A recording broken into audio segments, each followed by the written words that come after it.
Hi, welcome to the Georgia Front Page. I'm Janet Dunn, and today we are talking with Bob Crutchfield. He is the president and CEO of Christian City, and we are here today at Christian City. We're going to kind of give you an overview of Christian City, their mission, where they've been, where they're going, and the important part that they play in the lives of so many children and so many of our elderly.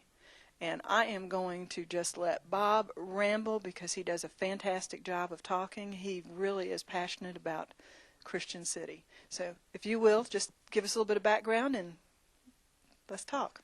And start rambling. That's Start what you want me to rambling. do. Okay. Well, I'm a rambling kind of guy.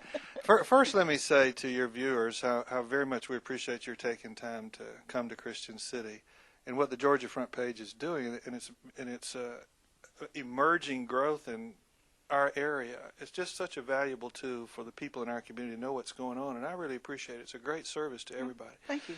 So having said that part of my ramble, let me tell the viewers about Christian City. It's kind of surprising how many people may not know about Christian City, despite its having been here for over 42 years.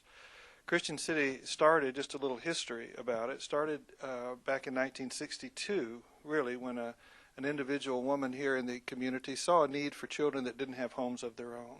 Mm-hmm. And she became very passionate about that and approached church, Southwest Christian Church, as a matter of fact, and Jim Dyer, who at that time was the minister, and said, look, I'll pay for a cottage if you can figure out a way that we can somehow operate it. And we want it to be a good home for these children and not an institution, but just provide an environment for kids that are displaced by their families or just have bad circumstances. And they began to gather their forces together and pray and really sort of capture a vision of what that would look like. Mm-hmm. And other people gathered together, and to make a long story short as possible, 50 acres of land was donated by Dr. and Mrs. Byron Harper, who are still actively involved with Christian City, by the way, after all these years. And in 1965, the first cottage was opened for little children, little boys without any home. Through the years to eventually be quite an operation here, and after 42 years, that 50 acres has now grown to 500 acres. Whoa. It includes a greatly expanded vision of not just children, but an active senior population here, over 1,000 of them, by the way, who live here on our 500-acre campus, who at that time was, the idea was that they would oversee the campus, that they would work with the children, be surrogate grandparents and families that they didn't have, cut the grass and that sort of thing. But there was an early recognition that these older people would get older and older, and that their needs would grow as well. So a few years later, the second part of the vision was created, and that was a 200-bed skilled nursing facility. And then there was a gap between independent living seniors and those who needed nursing care and rehabilitative care. And so a 2-bed assisted living and personal care facility was built. Then the needs just continue to grow, and within those two buildings are 2 floors that are devoted to Alzheimer's patients in various stages of need. And then all the support facilities, rehabilitative services, physical therapy, occupational therapy, speech therapy, things like that, a senior health and wellness center, a swimming pool for water aerobics and that sort of thing. So it's become a huge senior community, and in the heart of that is our oldest outreach to the community, and that's to children who don't have homes of their own. It's called Christian City for a reason. It literally is a city. We have our own security force. We have our own laundry service, our own food service. We serve about 500,000 meals a year here out of our meal service. Yeah. We have a branch of a bank here, so that our residents don't have to go off into their cars and try to take care of those kind of needs. So we really are trying to do as much as we can to make a wonderful, safe environment for people of like faith to come together and like values and just enjoy serving together and living together and enjoying community life. It's really a wonderful place. Tell me a little bit about the faith component. You said like faith. This is obviously it's Christian City. So can you expand on that just a little bit? I can. Our mission is a little different, and some people have a hard time getting their head around what we are. It was started by a group of independent New Testament Christian churches, and that has some explanations too. These are people that just center their life around Christ, want to call themselves Christians, not be divided, but to be all embracing of those who share that kind of faith.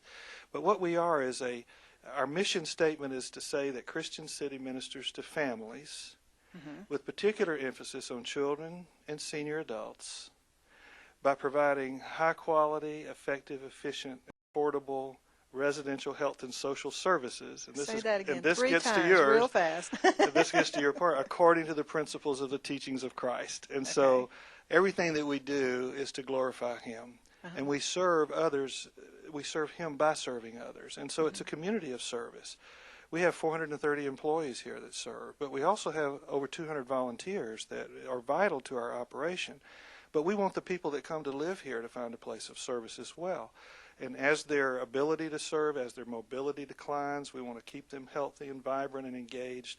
And so a lot of our people that maybe can't even walk across a room very well anymore still are members, vital members of our volunteer force, and there's all sorts of activities and things for them to do to support what we're doing for other people. So it's a place to come live out your Christian faith in a real community setting that's safe here. You don't have to travel far. Your services are met. I mean, the needs for services are met right here where you live and live out your daily life. It's a wonderful place to be. Well, now we are here in the chapel, in a little room that's off from the chapel. Now, are there church services that are held here? We are not a church. We want people to be involved in their own faith community. And so people who come here know what our faith and core value system is, that it's a Christ-centered place here, but we wanted to maintain as long as they possibly are able to engagement in their own faith community. But we realize as time goes by, people lose that ability to go to church and to be out like they wanted to. So we provide alternative services to them, not to compete with the regular church services that's kind of historic, 11 o'clock, Sunday school, that sort of thing in the morning. We don't do that, but rather we provide afternoon services on Sunday. And then churches throughout the community come and bring their ministers and bring different groups. That's on a rotating basis, and they come and provide services here for those who can't leave their room. In addition to that, we have closed circuit television here, and so that anything that takes place in the chapel where there's a worship service, then people who can't leave their room that day or just are not up to it can participate in their life like that from the comfort of their own room. In addition to that, we have Bible studies that are by about 50 volunteer chaplains who come and work with our community. So on the various floors in the nursing home, in the convalescent center, and in our assisted living facility, there's Bible studies and opportunities for people to live out their faith. Then we have a chapel here where we have memorial services and worship services and all kinds of opportunities for worship and spiritual life. But we have another chapel that's very convenient to the people in our nursing home, and we have ecumenical services there. We have a Catholic Mass there. We have a Methodist group, a Baptist group, just various people that come according to the needs of the population that we have here. So what we're interested in is having Christ at the center of what we do. And where everybody can have access to that kind of opportunity to fellowship and worship and participate and live out their faith right here.